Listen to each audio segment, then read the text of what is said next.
World War III between North Korea and US would spark catastrophic refugee crisis.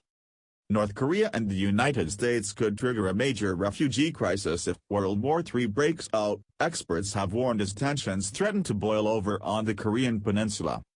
With U.S. President Donald Trump and Kim Jong-un trading sabre-rattling threats and North Korea launching nuclear tests, North and South Korea could be faced with the prospect of a disastrous refugee crisis war does break out.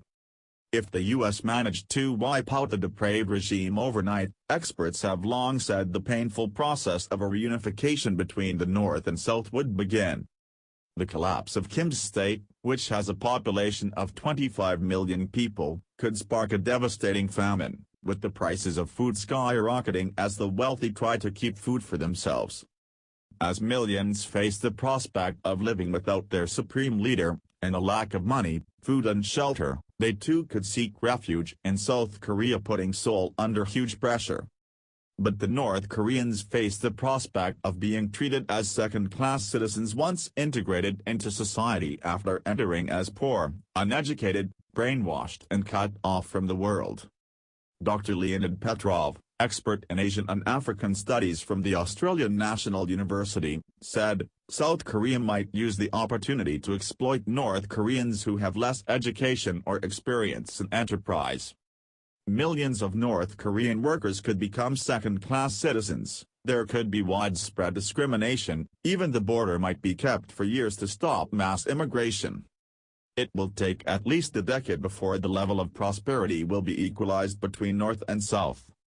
South Korea doesn't need its impoverished, aggressive, poorly educated brothers to inundate South Korea.